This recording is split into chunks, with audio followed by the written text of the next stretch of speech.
Remember that dude who got killed? They chased him down and killed him. Those people in the South, they chased the black dude down and killed him. Like literally chased this nigga down and shot him. Now, that particular video is different because I think he like tried fighting with these guys or some shit like that. I think they just wanted to chase him out the neighborhood.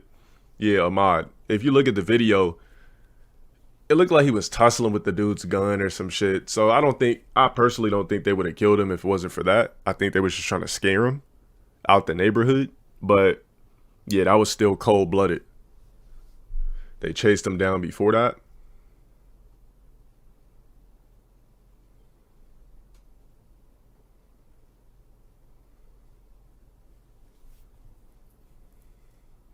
He was running from them. So what's the story with the Ahmaud Arbery? So he was in a sundown town, right? He was jogging. They chased him down. I don't know. You think they really would have killed this dude, or they just wanted to chase him out the neighborhood? Or gifted memberships live? I wouldn't fucking know. I think for certain people's channels.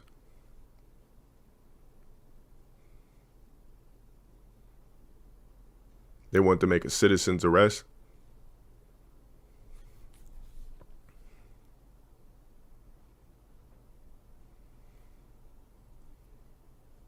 Stopped and looked at a house being built. He was looking at abandoned houses. So you're telling me you guys think that they were going to chase him down and gun him down?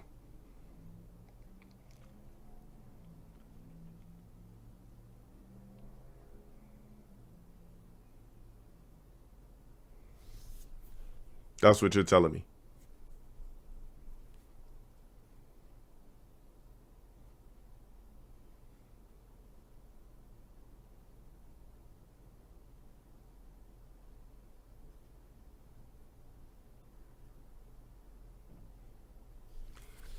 I personally don't think they would have killed him. I think they was just chasing him down with guns to scare him. Because, all right, why would they have a camera in the car if they were going to kill him?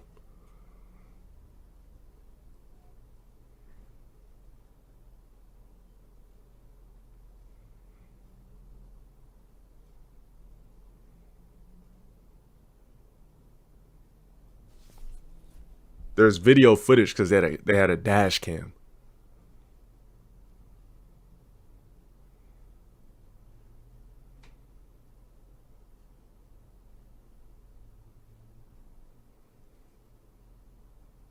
Oh, I don't know, man. I think it's 50-50.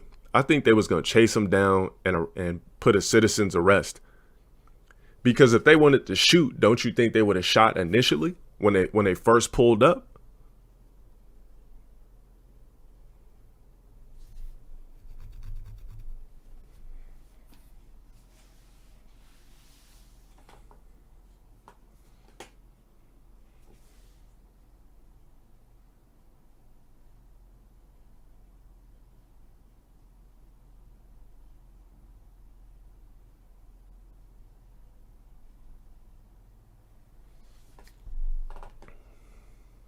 So the question I got to ask you guys, when they first pulled up, they fired a shot initially. That's what I'm asking you.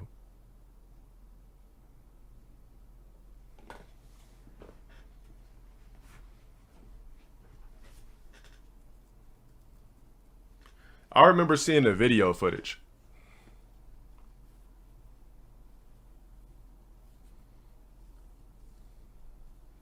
So in the video footage I faintly remember it when they got out the car, they immediately started taking shots. That's what you're telling me. They got out the cars, stopped, and started taking shots at the dude.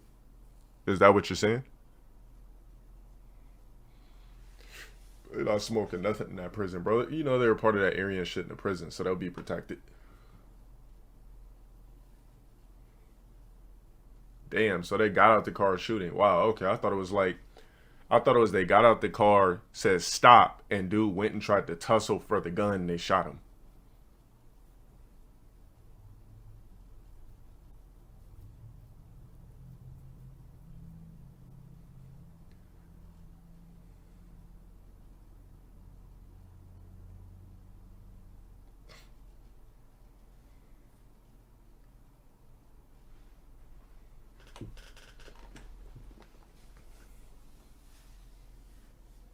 He started wrestling with the gun. The son of the dude who was losing a wrestling match shot him. No, they pulled up on him, thought he was suspicious, attempted a citizen's arrest, then he tussled with the gun. So basically, they didn't pull up and start shooting. That's what you're telling me. I don't know. What makes you think you're gonna outrun a motherfucker in trucks with guns? Instinct, survivals or not, if you got like 5 dudes pointing a gun at you, what you gonna do? Tussle and do some John Wick shit? That's not the way real life works.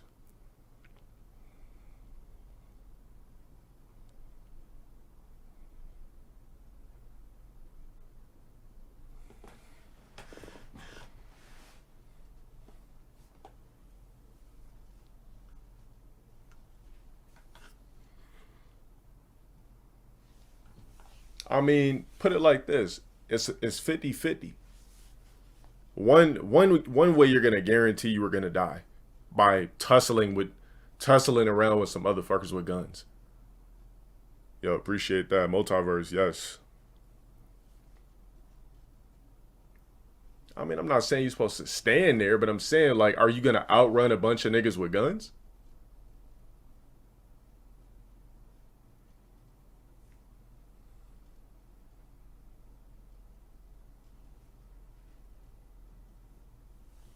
Yeah, that's what I'm saying. I feel like he would have been alive if he didn't go for the gun and was just like, all right, I'm gonna stop. I'm not a burglar, but you guys, I mean, if you want to do a citizen's arrest, cool.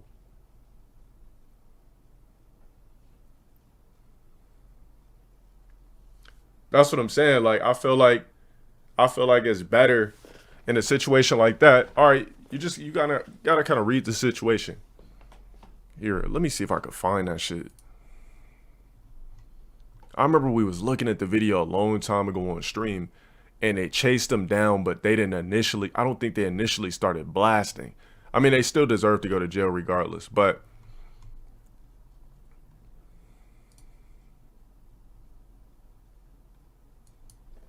the fuck was his name again? Arbery Graham or some shit.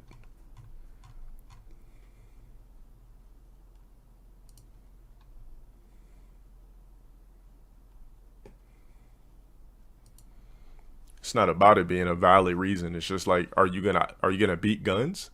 That's the real question.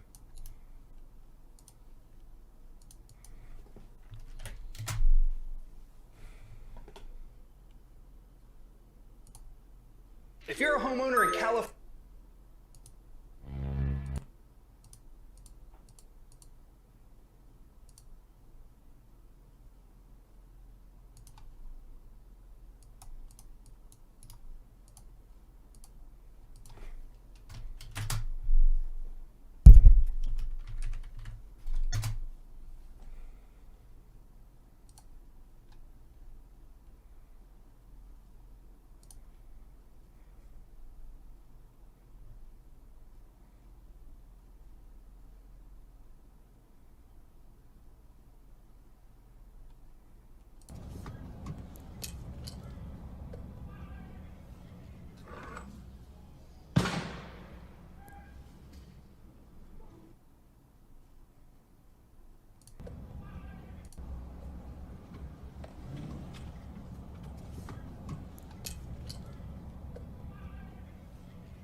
So you see a guy in the back of the truck with a gun. You're tussling a guy with a shotgun. You sock the guy in the face.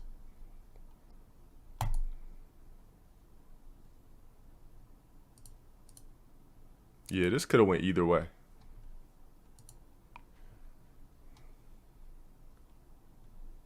Yeah, that shit could have went either way, bro. There's really no way to tell.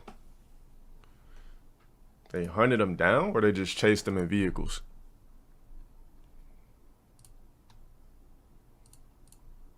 Why? So let me ask you this: If the guy was white, would it have been considered hunting him down? Or if he was Mexican, would it have been considered hunting him down?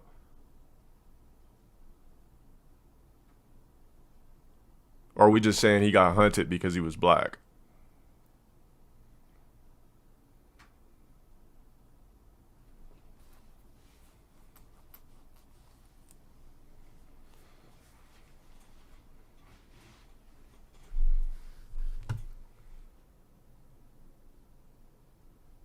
No, that's not what I'm saying. I'm saying, are we using the word hunt because he's black?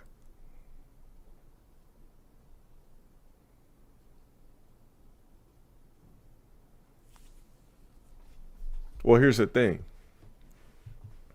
Here's the thing. If you're black, how many people in this chat are black?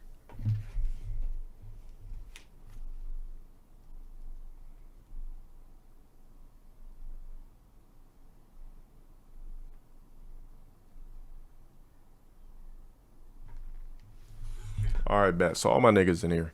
What does society think about us?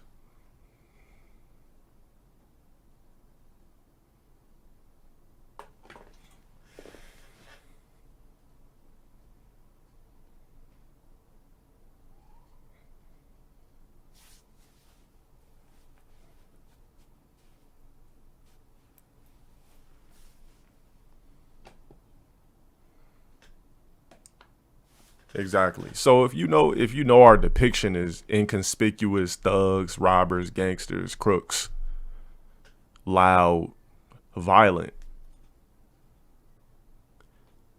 shouldn't you watch where the fuck you're going, be aware of your surroundings in certain areas?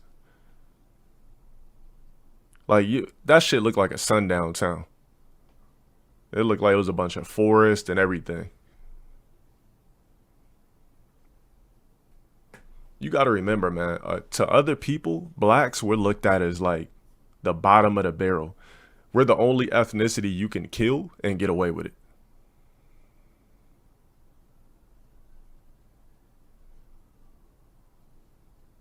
Yeah, it was in Georgia, 100%. It was probably a sundown town. We're the only ethnicity you can kill, and niggas got to do some crazy shit to get somebody locked up. Everybody, like blacks, we can get killed, no problem. We're the most expendable race on the planet. Or ethnicity, excuse me. We're the most expendable ethnicity on the planet. So if you know how motherfuckers think about us, why are you going to try to ignite flames or do shit giving somebody a chance to kill you for free? Like you're jogging in a sundown town in the South. We know those sundown towns exist where they don't like niggas. Yo, let's look at this shit real quick.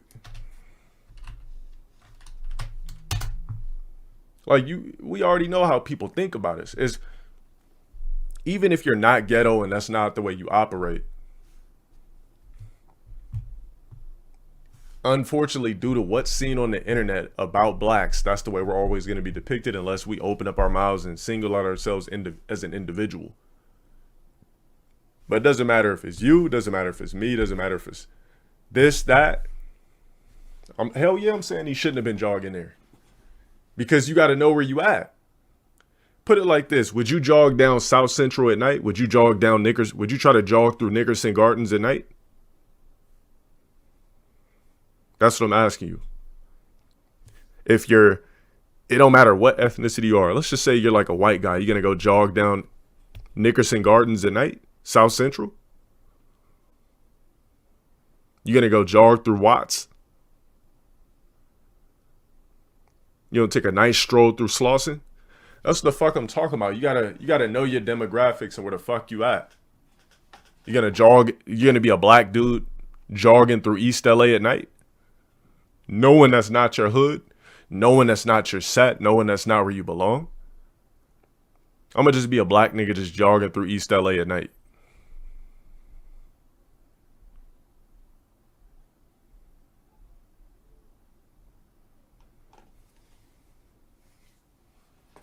I'm not saying it's his fault. What I'm saying is there's ways to prevent certain things, especially when you living in the South, knowing that's still the most racist part of America. So why would you be black, jogging through a sundown town, jogging through the woods?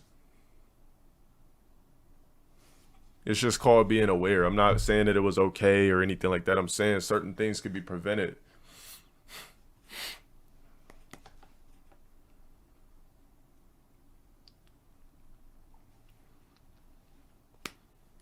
You're gonna go in LA and wear red and a Crip hood? You know what I'm saying? It's just like certain things can be prevented. You don't know what a sundown town is? A sundown town is when you're black. It's places in America that when you're black, you can't be in the town. After dark, they could probably do anything with you and get away with it. That's what a sundown town is. They claim it's taboo, but it's still a real thing. Let me start with this statement. As we all now know, based upon the verdict that was rendered in this court in November, Ahmaud Arbery was murdered. It's a tragedy. It's a tragedy on many, many levels. On February 23rd of 2020, almost 2 years ago, a resident of Glynn County, a graduate of Brunswick High, a son, a brother, a young man with dreams, was gunned down in this community. As we understand it, he left his home apparently to go for a run, and he ended up running for his life. He entered the English home at approximately 1:04 p.m. and left that home at about 1:08 on that day. At 1:14, Greg McMichael calls 911 to let them know that there's a black male running down the street. And within moments, Ahmaud Arbery is shot and killed. The three men that are now before this court chased him in a residential neighborhood for at least 5 minutes in pickup trucks, armed with a shotgun and a .357 revolver. The state mentioned this today about the time period, but I do want to put that time period in context. And the only way I could think to do so may be a little theatrical, but I think it's appropriate. I want us to all get a concept of time. And so what I'm going to do is I'm going to sit silently for 1 minute. And that 1 minute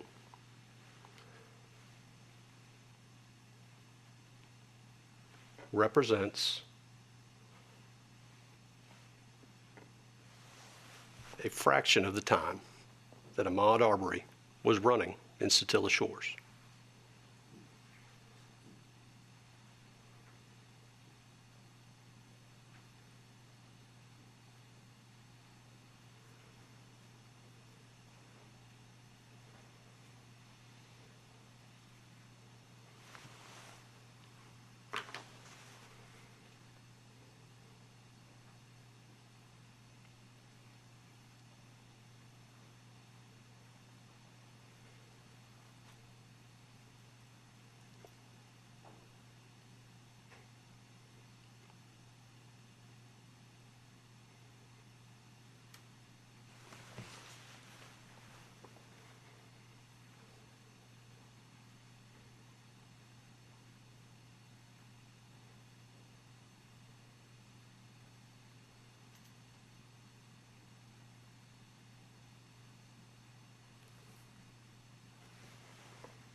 That's approximately a minute. Again, the chase that occurred in Satilla Shores occurred over about a 5-minute period. And when I thought about this, I thought from a lot of different angles, and I kept coming back to the terror that must have been in the mind of the young man running through Satilla Shores. The jury heard the evidence and returned a verdict. And what a difficult job they had under the circumstances. Without any comment on the verdict itself, I think all counsel will agree and accept that this was a very difficult case to even get a jury impaneled on. And there are issues out there with regard to the jury that were brought up in the press and elsewhere. But I want to give credit to those members of the panel, not because of their verdict, just because of the fact that they were willing to go through the process that they went through with the state, with the defense, and with this court. We're here today to sentence the defendants. In discharging the duty this court is required to consider all mitigating and aggravating circumstances. The court has considered those circumstances, including but not limited to all aspects of the crimes charged, the past criminal record or lack thereof of the defendants.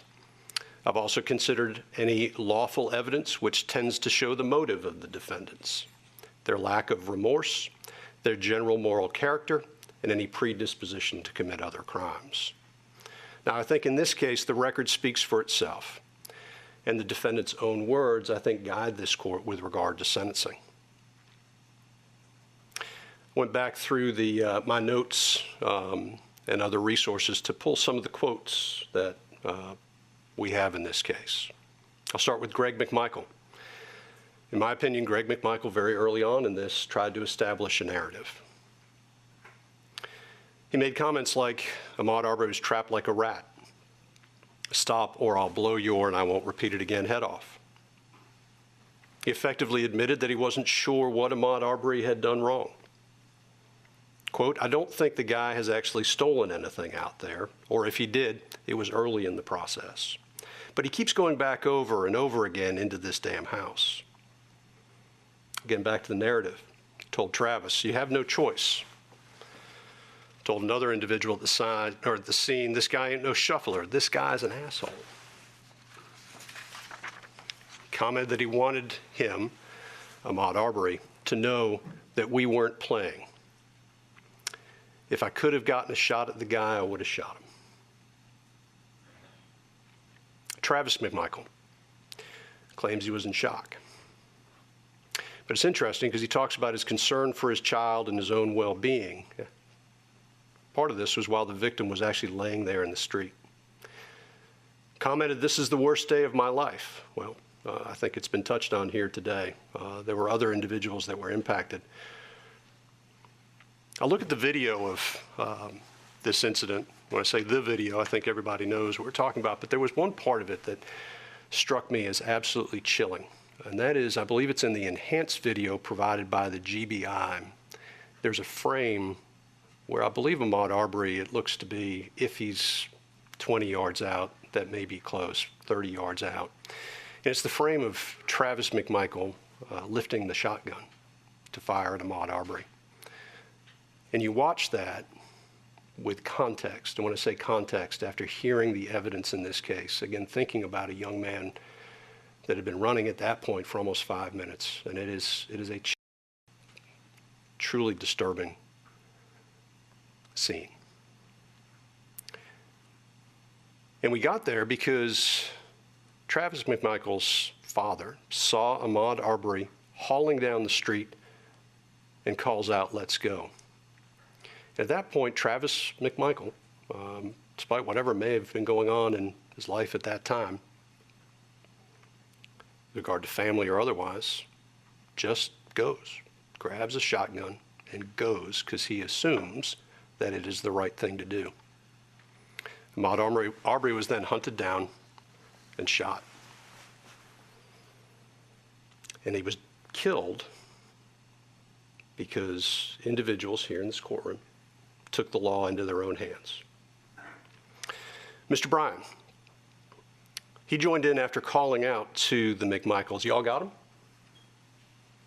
Claimed he didn't know what was going on, but obviously wanted to know if this individual who was running through the neighborhood, who he didn't know, had been caught in some way.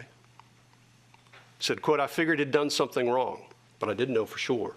All right, that wasn't actually the quote. Those quotes are two separate quotes. Didn't know for sure. I thought he would get away.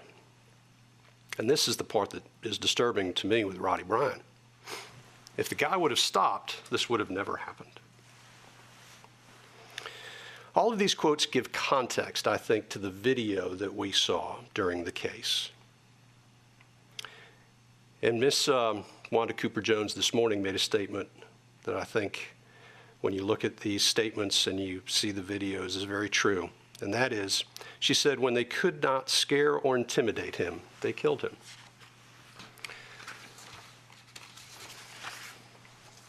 There's been discussion about remorse.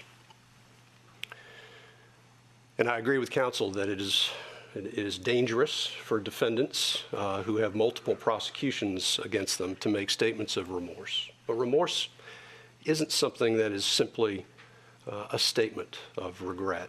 Remorse, I think, can be determined by looking at somebody's reaction to difficult circumstances and the reality of the situation that they're in. Again, it doesn't require an apology, and quite honestly, sometimes apologies are made simply to get past problems. Remorse is something that's felt and demonstrated. In this case, getting back to the video, again, after Ahmaud Arbery fell, the McMichaels turned their backs. It's, again, a disturbing image, and they walked away. This was a killing. It was callous, and it occurred, as far as the court is concerned, based upon the evidence, because confrontation was being sought. I think the statement was made during closing arguments. It's interesting to note that the most violent crime in Satilla Shores was the murder of Ahmaud Arbery. So sentencing does not generally provide closure. I think Ms. Wanda Cooper-Jones also talked about closure, but I don't find that it really does, and I think that's an unfortunate thing. Because in this case, I think many people are seeking closure. The mother, the father, the community, and maybe even parts of the nation. But closure is hard to define and is a granular concept. It's seen differently by all depending on their perspective and the prism of your lives. Instead of closure, maybe we best see today's proceeding as an exercise in accountability.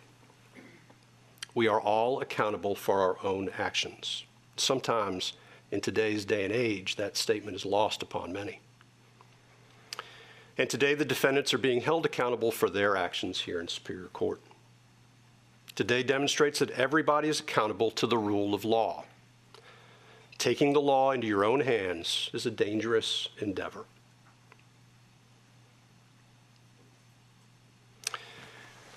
I'm not sure how this comes across. I'll say it anyway. I think ultimately, with regard to the murder of Ahmaud Arbery, it holds us all accountable.